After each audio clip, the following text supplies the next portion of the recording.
Next pick.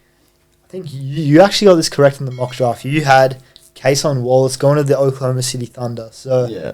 that's hey, you called that? Yeah. I mean, I feel like Cason Wallace, I don't know, he got traded from the Dallas Mavericks. And at first I was like, yeah, good pick. Insurance for when Kyrie Irving leaves or something goes wrong there, because it's bound to happen realistically. Cason Wallace, a perfect guy. He feels like that rookie who could come in and feel like a veteran. Great two-way player.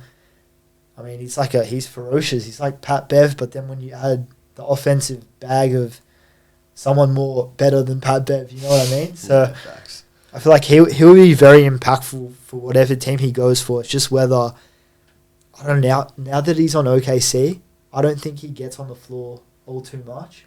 I'll tell you what his player comparison was so you can sort of get an idea. I think it's just like Giddey, SGA, Trey Mann. They have so much talent there.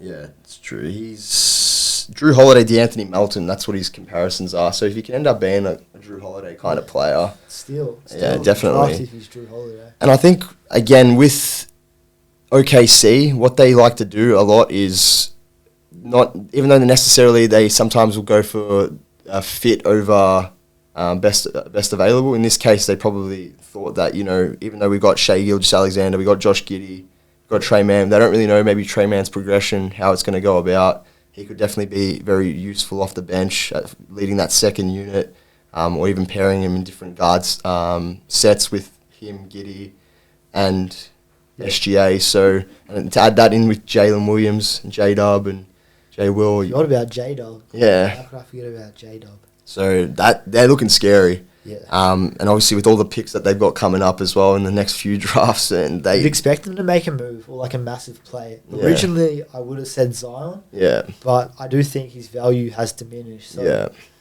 I don't even know, like, who is worth the value of what they kind of have? Like, all those picks. Dame. But even so, like, he's come to the later part, and then even if you bring Dame, I mean, they have more, like, the assets to get more players. Yeah. It's tough, though, because they're not a destination city. Yeah, that's no it. one wants to stay in OKC, I feel like. The only reason I suggested Dame in this situation was Portland's not the most attractive destination for free agents, or to obviously be there as an NBA player. So OKC, similar kind of concept. Maybe Dame would be willing if they promise to get more. Maybe Yeah, he just wouldn't really. And if they know, because they are on that right timeline, and I think the more pieces they add, the quicker they're going to get to like that playoff run where they can scare a few teams, shock a few teams, and eventually make it to the NBA Finals. And you never know what happens. You've seen it with the teams over the last few years. Phoenix, like, teams just jump out of nowhere. So correct. So I like the pick. And I had him, like I said, scoped there originally. And I remember a few comments saying, OKC never drafts for best player available. They usually go for fit or whatever. Yeah. But pretty much, we got that one spot on.